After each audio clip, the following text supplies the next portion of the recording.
Shattering Myths, a program devoted to those who know that the political, religious, media, military, and economic institutions which govern our world are rotten to the core, that they are the problem, and that therefore there is no religious, political, military solution for what ails us.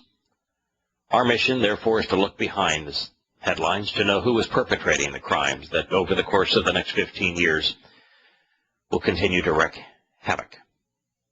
And as a result, in our second hour, we're going to use evidence and reason to explore the Torah, because its teaching regarding the covenant provides the only reliable response. Our phone number, if you'd like to participate in this discussion, is 877-300-7645. Yesterday, there was a continued onslaught of ads and messages about tying the Christian religious holiday of Christmas into patriotism, and particularly the military, with commentator and ad after commentator and ad, and politician after politician going out of their way to equate our military with sacrifice and service, and bringing these all together under a Christmas theme. It is the worst thing that people could possibly do. Religion's rotten.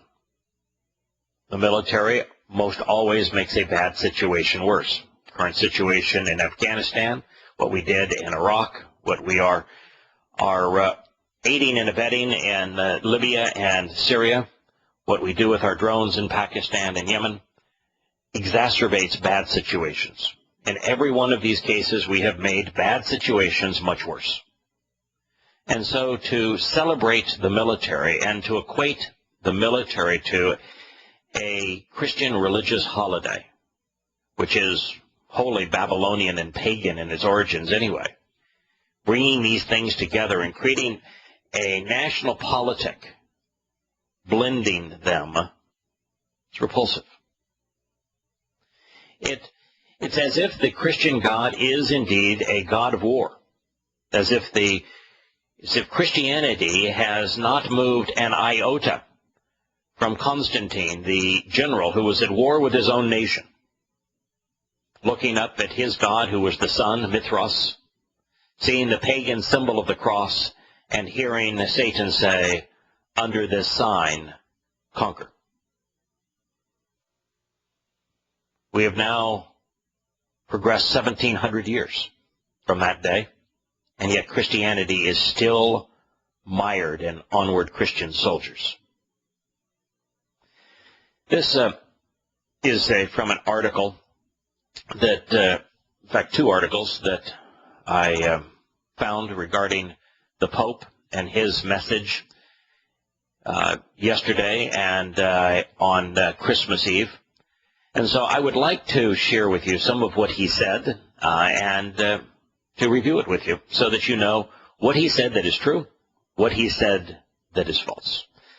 Of course, to begin with, he is celebrating today that has absolutely no divine sanction. Yahowah provides us with 7 days each year that he wants to meet with us. Christmas is not one of them. And so to celebrate Christmas in neither of which have divine sanction, in fact are condemned by God, and to ignore the 7 days that he's actually asked us to meet with him, he's invited us to meet with him, is probably the worst thing a religious pontiff can do. And so we start there. Then he doesn't know God's name. He just has a generic God, because the God of Roman Catholicism, the God of Christianity, is a God that man has made. And so he begins, God is light, and in him there is no darkness at all. Oh, that's true. So long as you recognize that his God is indeed light, because it is Hasatan. You know, demonic spirits, the Lord, as Yahweh referred to him, are light. That's why Paul saw him as flashing light on the road to Damascus. They are illuminated beings. To be a spiritual being is to be an energy-based entity, and therefore you're equivalent to light.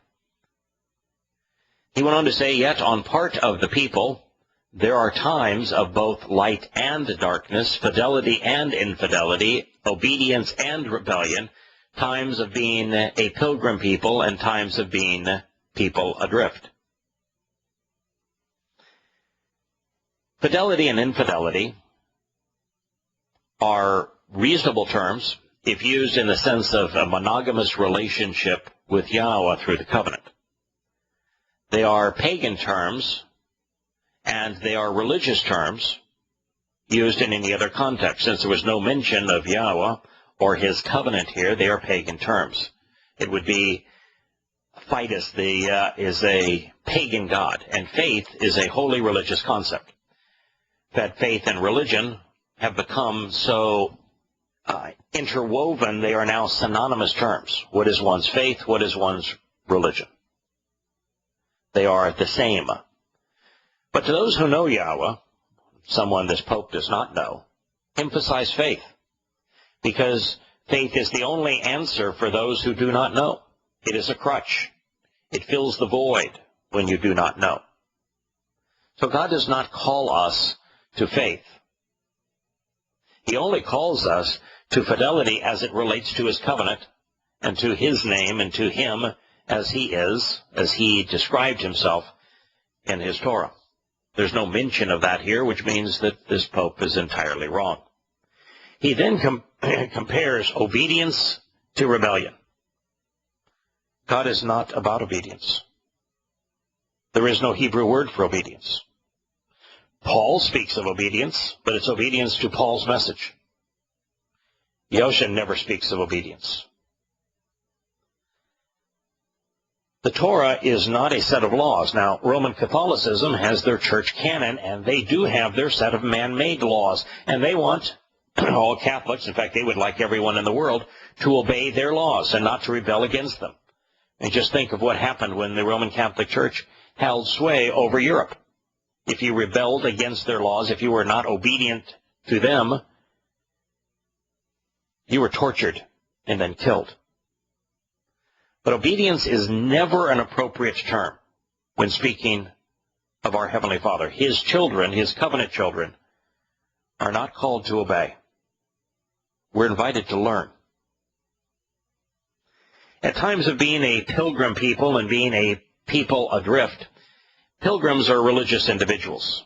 All pilgrims, therefore, are adrift. The Pope continued, in our personal history, too, there are both bright and dark moments, lights and shadows. Okay, why bother to even say that? If we love God and our brothers and our sisters, we walk in the light.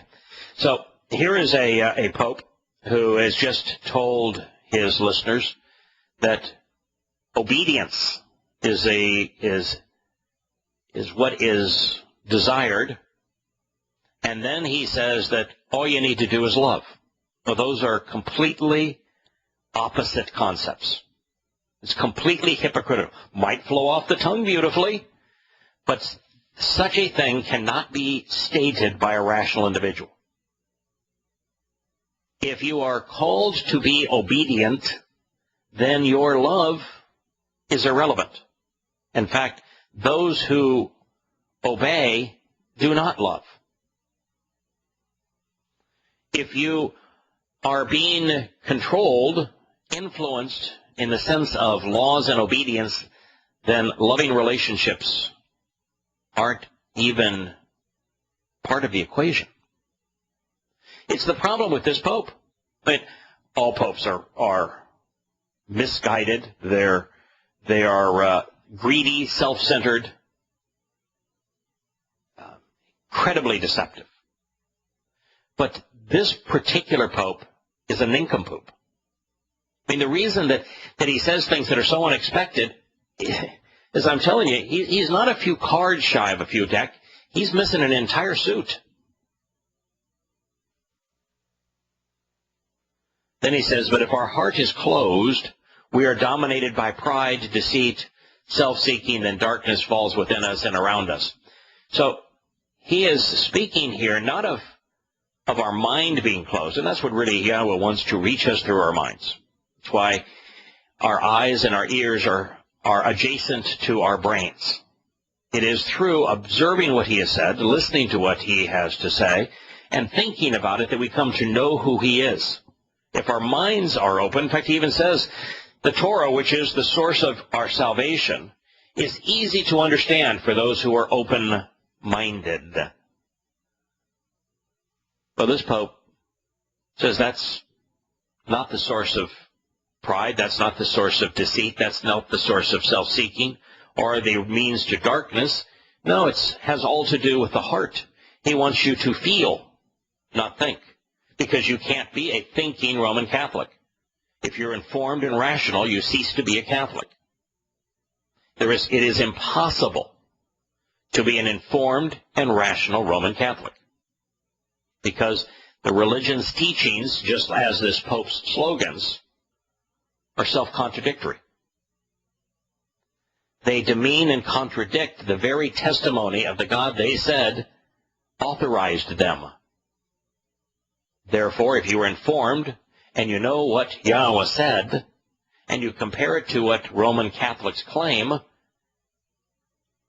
you immediately recognize that it is absolutely impossible to be an informed and rational Roman Catholic. The same thing is true to a lesser degree, although not much diminished, to Christians as a whole. Whoever hates his brother, writes the Apostle John, when it comes to the disciples, the disciple term is far more important than the apostle term. And his name was not John, it was Yahowah. In his name, we come to understand who he is and what he was doing for Yahowah. Yahowah means Yahowah is merciful. Disciple tells us that he learned from Yahusha. Yahusha was the living embodiment of the Torah, which means he learned what the Torah had to say. He says that whoever hates his brother is in the darkness. He walks in the darkness and does not know the way to go because the darkness has blinded his eyes. It's not what Yahowah said. And Yahowah and everyone who knows him also has the capacity to hate. We must have it.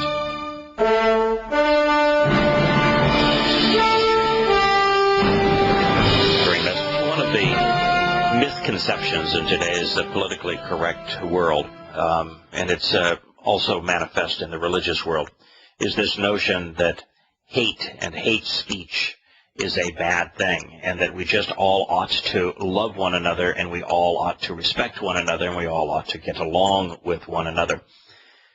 But that notion is uncivilized. It's immoral. If you do not hate those that are abusing others, if you do not despise that which misleads, then you have no capacity to express genuine compassion for those you love. Yahowah constantly demonstrates his hatred of religious and political individuals. You listen to his rhetoric. He uses the term hate quite often. So this notion that someone who hates is somehow blinded is the opposite of what's true. Those who hate, at least those who hate because they know Yahowah, because they understand what he's offering through his covenant, because they have read and they observe his Torah,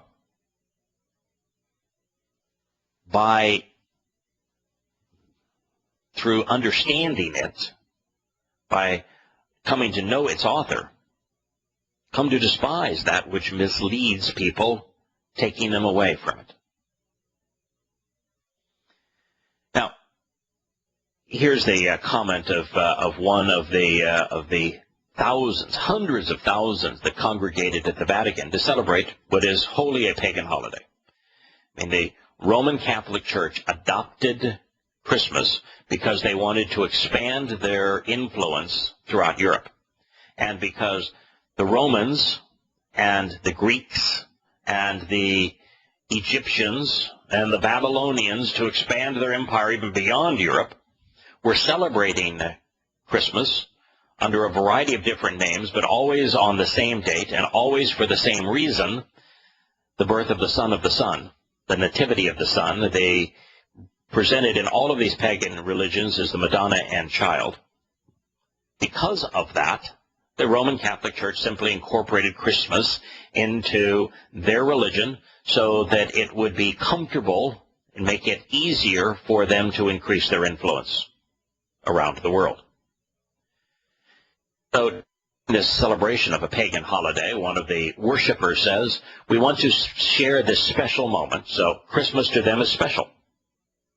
That's not special to God, it's an abomination to him. With a person who is a beloved person, with an individual who is a beloved person. You know, when you fall in love with a deceiver, and you see it all the time, you see the newsreels of Nazi Germany, and look into the eyes and watch the gestures of those who are within shouting distance, eyesight of Adolf Hitler. They are there to share a special moment with a beloved person. They're both deceivers. The same thing was true with Mao Zedong and the images of people that were near him. And if this person said that we appreciate all he's doing, he's misleading them. He is deceiving them. He is manipulating them. 9 months into his papacy, there has been much made of the Pope's reforms, and all of his forms really have been superficial. He did authorize a little more openness regarding the Vatican's bank, but that's been it, other than superficial kinds of things like saying, I don't want to wear the ruby slippers. While this year's Christmas liturgy remains the same, experts say that we should expect the unexpected. That's because he's not playing with a full deck. Quote, he tends to be a surprise because he does things that are normal, but are very abnormal in terms of the papacy. Another article in the same event says Pope Francis rang in the first Christmas at the Vatican, his first Christmas at the Vatican, with a message of love and forgiveness. He says, on this night, because now this is a special night for him, let us share the joy of the gospel. Now he's saying, I don't want to share the joy of the Torah. Let's not share the joy of the covenant. Let's not share the joy that is made ours by accepting the invitations to meet with God on Passover, on leavened bread and firstborn children. Certainly not on Sukkah shelters. He never mentioned any of those. But no, it's the joy of his gospel, because the gospel is what is, in Christianity, the antithesis of, the adverse of, the replacement for the Torah. So Yahowah authored his Torah. That's his plan. That's his message. That's his guidance. The church has their gospel. And so this Pope is saying, let us share the gospel, not share the testimony of God, not share the covenant, not share these opportunities to meet with God. No, let's share the gospel. And of course, they define that gospel through the letters and the words of Paul, who was the most anti-Torah of all.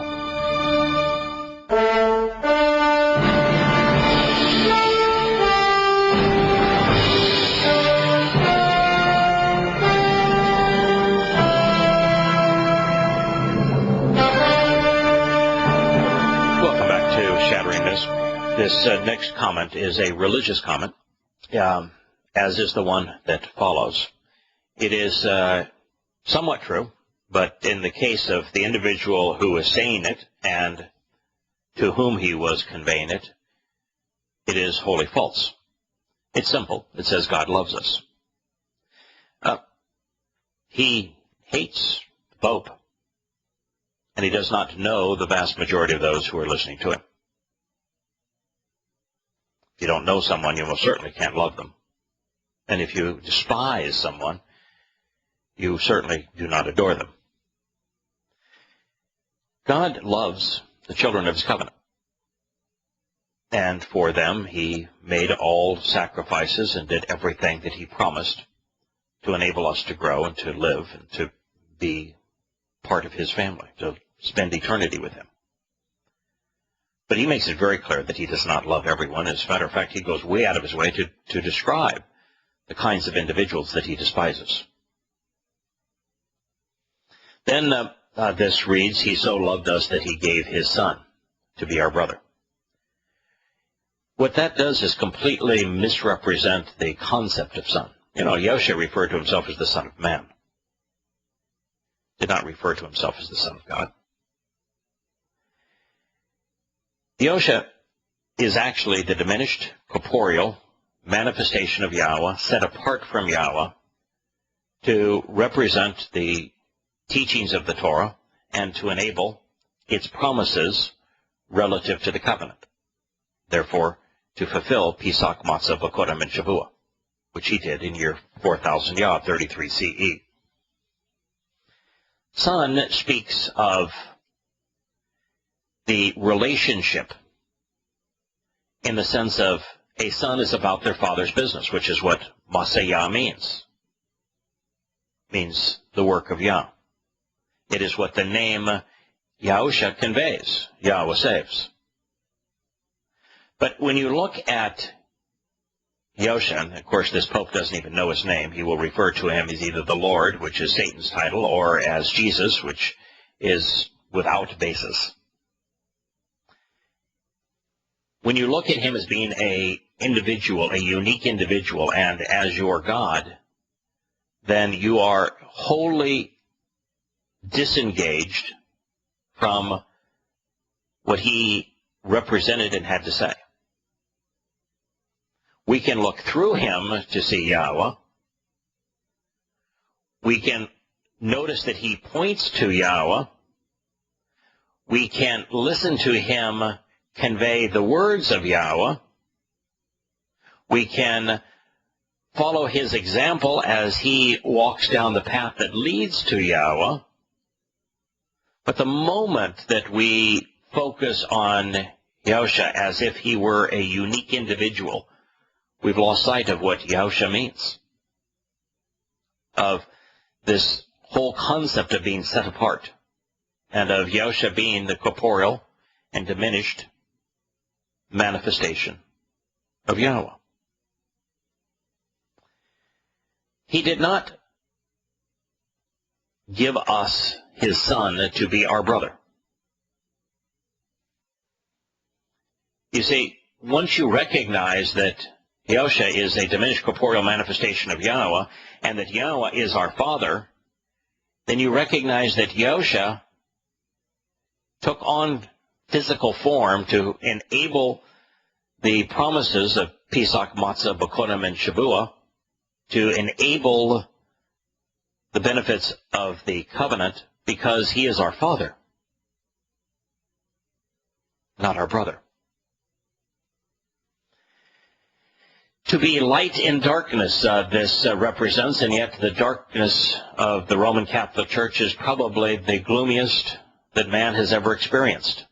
He then says, to us the Lord represents, to us the Lord repeats, do not be afraid. And I too repeat, do not be afraid, the Pope said. And yet the Lord is Satan's title. If you are speaking to, worshiping, obeying the Lord, then you are following the adversary. And his Latin Vulgate is filled with fear. Absolutely filled with it. It's hundreds upon hundreds of times it says, be afraid. Hundreds and hundreds of times it reads, be afraid, improperly translated. And so what he's saying here is, don't pay any attention to what is written. Pay attention to what I say. Don't pay any attention to the fact that there's an eternal conflict.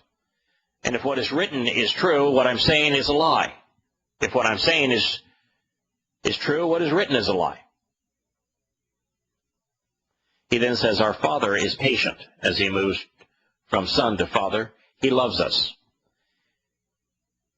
Yahweh is patient in some regards and not in others, but the concept of patience with someone who is energy-based, light-based, is irrelevant. time for him is irrelevant. There is no real concept of patience as it relates to the nature of Yahowah. How can you be patient if patient means I'm going to wait for you to come around if time is irrelevant? He repeats, he loves us. He gives us Jesus to guide us on the way which leads to the promised land. You know, if you don't know Yahushua's name, you do not know him. It's impossible to know him and not know his name. If you're using the name Jesus, I can tell you for certain that you do not know him. And if you do not know him, you ought not be speaking of him. And once you come to know that Yahushua means Yahowah saves, and you know that he is Yahowah saving us, then what you need to recognize is that he did guide us to the promised land. But Christmas is not part of that path. Easter is not part of that path. Sunday is not part of that path. He observed Pesach, Matzah, and Bekurim. The first story that we're giving any insight into the nature of Yahushua isn't in the manger. Nothing is said about him. We know nothing about him based upon the eyewitness accounts of what occurred on Tabernacles in Jerusalem. The first dialogue we hear from Yahushua, the first time we're given an insight into what is important to him, he's 10, 12 years old. Where is he? He's in the temple, his father's house. Why? He's celebrating Passover. So why is it that this Pope can talk about a man whose name he does not know, guiding us on the way that leads to the promised land, and pay absolutely no attention to his example, to the path that he walked, to the fact that when we first learn anything about him, he's observing Passover, and that he's in Jerusalem for the entire week, the 7 days, which includes Passover and unleavened bread and firstborn children. And that he concluded his ministry with the celebration by observing Pesach, where his body became the Passover lamb. Matzah, where his soul served to enable the promises of unyeasted bread by having his soul go to the place of separation on the Shabbat of Matzah. And then to have Yahweh's Spirit, which had left him on Pesach, be reunited with his soul on Bekurim, so that he is the firstborn into the covenant family, providing the way for us to follow. That is the path that Yahushua lived. That is his example. If you're going to follow him, you must be Torah observant. If you are not Torah observant, if you do not walk away from and despise Christmas, Easter, and Sunday worship, and the Roman Catholic Church, if you do not hate these things, then you cannot follow him. If you do not observe Passover, unyeasted bread, firstborn children, the promise of 7, trumpets, the day of reconciliations, and Sukkah, camping out with God. If you do not observe and answer the invitation to meet with God on these days, while observing the Torah in the process and listening to what Yahowah had to say in his Torah teaching and prophetic writings, then you're not going to the promised land. You're going in the opposite direction. There's a hypocrisy, an internal contradiction within Roman Catholicism and the whole of Christianity that makes it impossible to be an informed and rational Christian. Here he is claiming that Jesus is the guide. But my friends, if Yahushua is the guide, you have to be Torah observant. You have to answer the invitations to meet with God 7 times a year. You have to walk away from religion. You have to come to hate everything that Christmas and Easter represent. Think of it. He says Jesus is the light who brightened the darkness. No, it's actually Yahowah's the light who brightened the darkness. Yosha is a diminished manifestation of Yahowah. Our Father forgives always. He is our peace and light. No, the Father doesn't forgive always. Why do you think that Yosha said that the vast preponderance of people find the way to death and destruction, and only a few, those who go against the crowd, find life? Why did Yahowah etch in the second of the three statements that he wrote with his own hand on the first of the two tablets that his mercy was for thousands, and it was only for those who observe the terms and conditions of his covenant? That's what he wrote in stone. You know that the Roman Catholic Church, of course, eliminated the second of those three statements on the first of the two tablets because it began by speaking against idols, graven images. And yet they have created a graven image for this day, the Madonna and Child. They've created a graven image for their Easter, which is the cross and crucifixion, the crucifix. And so not only don't Catholics know that those things are wrong, they don't know that only few know God's will.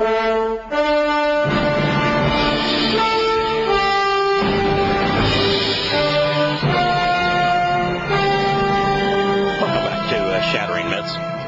The pontiff from this point, after misrepresenting everything that Yahowah represents, that Yahowah conveyed, turned to the wars that are raising havoc with our planet.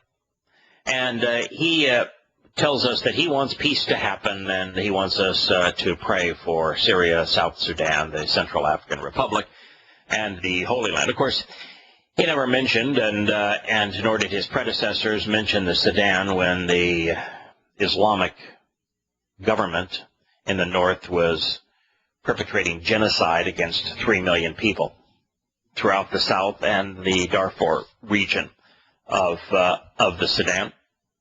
But now that the Southerners are fighting among themselves, it makes it into his speech. In Syria, the problem, of course, is holy Islam. It's the very religion that he wanted to embrace, that he wants Roman Catholics to accept, is the entire source of that conflict. That conflict exists simply because Islam exists. The very religion that he wants to embrace, that he wants to incorporate into his own, is the catalyst. Why would you, on one hand, accept, promote, tolerate, embrace the religion, when on the other hand, you would condemn the consequence of that religion? He also mentioned the Central African Republic, which is the most recent outbreak of Islamic terrorism. And then, from him, his point of view, the Holy Land. It's not a holy land, it is a set-apart land. Set apart unto Yahowah, which excludes religious individuals. He says false pretenses won't do, when in fact that's all Roman Catholicism has ever been, is false pretenses. He says true peace is not a balance of opposing forces. It's not a lovely facade which conceals conflicts and divisions. Peace calls for daily commitment, he said in his Christmas message. You know, if you want peace, what you do, the way to achieve peace among men is to hate that which leads to war. You know, it's the opposite of what he has been saying all along. If you embrace and if you tolerate that which is vicious and violent, you get viciousness and violence. To tolerate Islam is to accept its terrorist nature. When you do as he says, when you accept things that are merciless, you get a world that is merciless. It's the reason that Yahowah hates religion and politics, militarism, and jaundiced economic schemes, is because the consequence of those things is what we witness, this viciousness, this mass killing, the mass rapes, the mass enslavements, the mass tortures. They're all a product of too few people standing up and opposing, hating, despising the very things that perpetrate these kinds of hellish conditions. You don't get peace by embracing that which is vicious. It's not an individual commitment to be accepting and loving. It is instead a commitment to be intolerant, to hate, to despise that which is deadly and destructive. Once again, everything this man says is the opposite of what is true. In the Christmas address, it is customary to be both political and global, and the Latin name means to the city and to the world. The urbi et orbi, so this is the Roman pontiff's message to the city of Rome and to the world, as if Rome were important. Rome is spoken of by Yahowah as being the seat of Satan, as being demonic.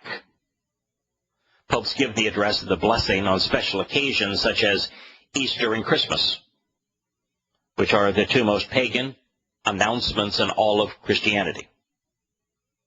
Easter is when Mother Earth is impregnated by the rays of the sun so that 9 months later the son of the sun can be born. It is the time of resurrection, of dying and resurrecting gods. Every aspect of these special Roman Catholic and Christian days demonstrates just how far they have fallen away from Yahowah, from his Torah teaching, and from his covenant. It is sad to hear such words.